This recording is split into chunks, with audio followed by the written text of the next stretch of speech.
Folks, these numbers are not looking that great, and we have to break them down in this video. And by these numbers, I'm talking about Apple's numbers. We're going to break down the report very quickly in this video, and of course, we're going to break down the chart, which here shows it's up over 25, well, I think exactly 25% in the past month, which is just unbelievable. So I want to talk to you guys about what I'm doing with Apple, where my head's at, some concerns I have. So sit back, relax. Of course, hit that like button. Make sure to subscribe. And if you guys want some free money, use those links down below, up to 15 stocks from Moomoo and up to 12 stocks from Webull. Let me know what stocks you guys get. And full disclosure, all those links are affiliate links, guys. And with that being said, let's dive into it. So Apple in the past month, no joke, in the past month is up $30 a share from 125 to now pretty much 55, and percentage-wise, that is a move of over 25%. Unfreaking believable, right? And the numbers, we might as well just dive into it right now. We're going to run through the numbers here, and the visuals aren't that great, guys. It's pretty much the condensed, consolidated statements of operations. So let's just quickly look at this, and we'll see Apple is not doing that well year over year. And granted, if we're looking at the numbers compared to, a couple years ago, sure, they're still growing as a company, but I do have some concerns with Apple moving forward. So this is the net sales right here. Net sales ended up coming in 3 months ended December 31st, 2022 at $96 billion. Actually $96.3 billion for products and services, which they've grown services revenue a ton over the past couple years. You guys probably know that. Services came in at almost $21 billion, which means the total net sales were $117 billion for the 3 months, which is pretty solid. But year over year, not so great. Last year, they did $124 almost billion. Services revenue was $19.5 last year, and again, it was $20.7 billion this year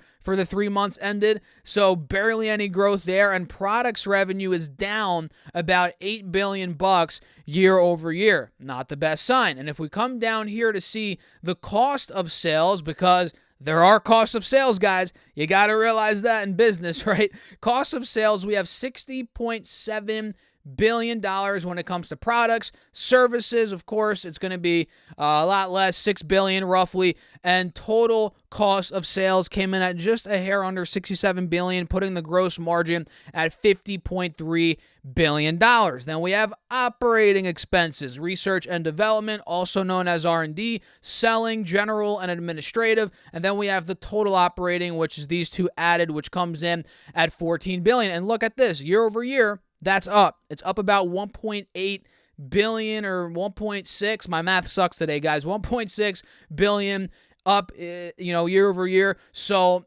operating expenses are increasing where total net sales are decreasing. That's not the best sign. It's not the end of the world, but not the best sign. And then if we come down here to operating income, as expected, is down year over year as well. $36 billion for the 3 months ended December 2022. And last year, it was $41 billion. And if we come down a little bit more here, income before provision for income taxes, $35 billion. Provision for income taxes, $5.6 billion. The net income came in just a hair under $30 billion. Last year, it was $34.6 billion. So the EPS, you guys can see here, basic and diluted, and we're not going to dive too deep into that. Shares used in computing earnings per share, yada, yada, yada. This is what I want to focus more on. Let me show you this, guys. Let me zoom in a little bit so you all can see it. There we go. This shows right here, and I'm itching my chin. What the heck's going on here? I just got out of the shower. My chin's itching. I don't know what the heck's going on. Net sales by segment, by reportable segment. We have Americas, we have Europe, we have Greater China, Japan, rest of Asia Pacific, right? So Americas came in at $49 billion. Last year was $51 billion. Europe, $27.6 billion. Last year was almost $30 billion. Greater China, $23.9 billion. Last year was $25.7 billion. Japan was $6.7 billion this year. Last year, $7.1 billion. Rest of Asia Pacific, $9.5 billion this year. Last year, it was $9.8 billion. You guys get the trend. Literally in every single segment, Americas, Europe, Greater China, Japan, rest of Asia, Apple's sales are declining. Then we have sales by category. We have iPhone, iPad, iPhone, Mac, wearables, services. All of these, except for services and the iPad, are down. And one main concern is the legacy business, which in this case is the iPhone. I mean, at some point, guys, I don't know what's going to happen. We can't predict the future, obviously. But right now, let's be honest, most people use iPhones. That's good for Apple, of course. But at some point, there's going to be that next big thing. And in my opinion, I feel like Apple really isn't innovating much at this point. You know, the iPhone, it seems like every year it's the same freaking thing. Let's be honest. The camera gets a little bit better, but the camera's it's been good for years at this point. And unless you're a photographer, you don't really care about the minuscule change in the megapixels or, you know, whatever. I mean, I'm not a big camera guy, so I don't even know. It doesn't bother me really. But in terms of innovation, Apple's been slacking hardcore, in my opinion.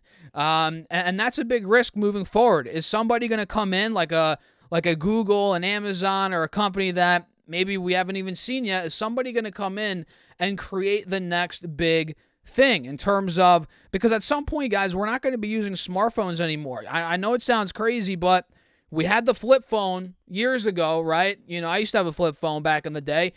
We had the flip phone, then we transitioned to the smartphone. Nobody really saw that coming. You know, we had the BlackBerry, the flip phone, smartphones came, and that was a big shocker, right? And that's going to be the same with this next thing that we don't see coming yet, that we don't really know what it's going to be, but it's coming at some point. And is Apple going to produce that? I'm sure they could be doing things behind the scenes, or some other company going to come in and steal Apple's lunch. That's the big risk here, very big risk. And again, in my opinion, they're just simply not innovating as they should be. And of course, I'm not Tim Cook. You know, I'm not a big high-up executive at Apple. You got to realize I'm just making this YouTube video. So what do I know at the end of the day?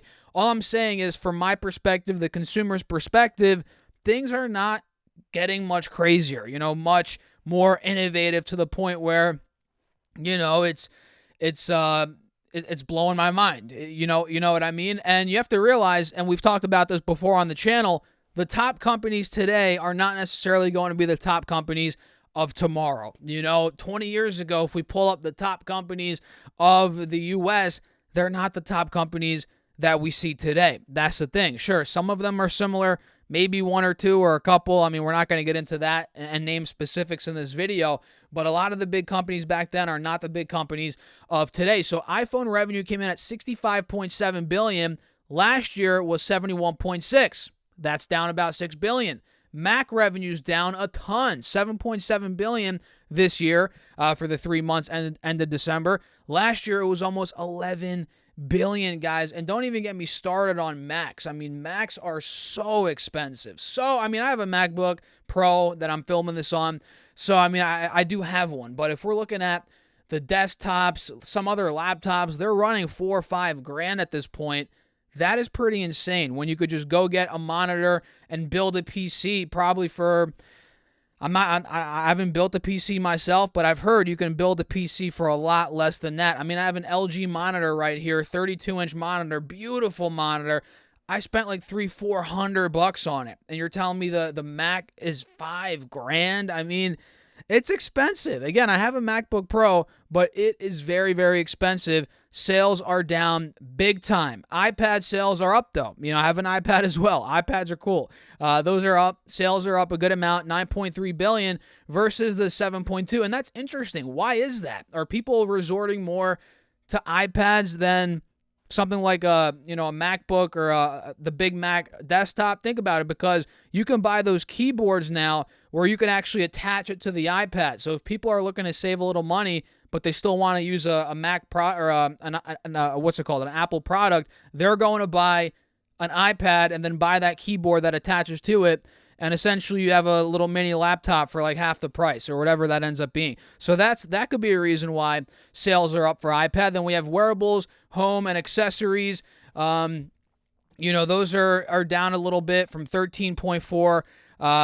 They just reported 13.4 billion last year, 14.7. Then again, all the total net sales are listed right there. So this is the balance sheet, and now that I'm looking at it, we're about 10 minutes in on this video, so we might not have time to go through all this stuff, guys, but the balance sheet, let's take a look here. Total assets right now, let's look at total current. Total current assets right around $128 billion. Total current liabilities, 137 $137 billion. How much cash does Apple have right now? Holy crap. They have more total current liabilities right now than total assets. That's not, or current assets. That's not the best sign. What's going on with that?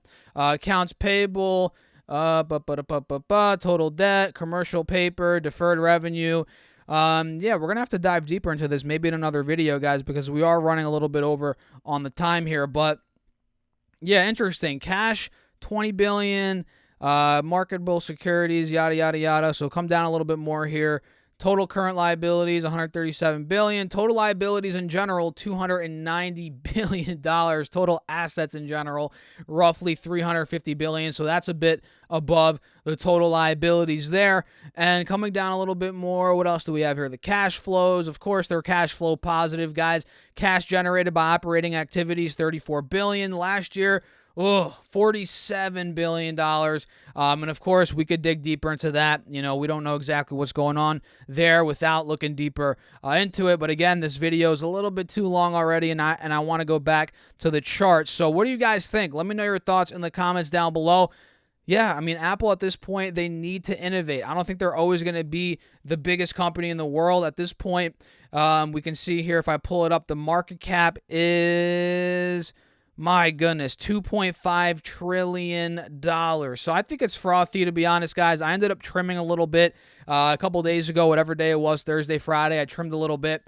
And, at this point, I'm not really looking to add more Apple to the portfolio unless it gets to $100 or under $100. I know it sounds crazy, but I'm not looking to, add more at this point. I want to get it at a cheaper price, and I think I don't know. I think this rally is a bull trap, personally. If you think it's going to all-time highs on this rally right now, I mean, I think you're living in la-la land, but to each their own. What do you guys think? Let me know your thoughts in the comments. As always, I'm going to wrap the video up here. If you enjoyed it, hit the like button, subscribe, get all the free stocks linked down below. And if you guys want to check out the Patreon, we're starting a Patreon portfolio on there. I post all the call outs, the charts throughout the day.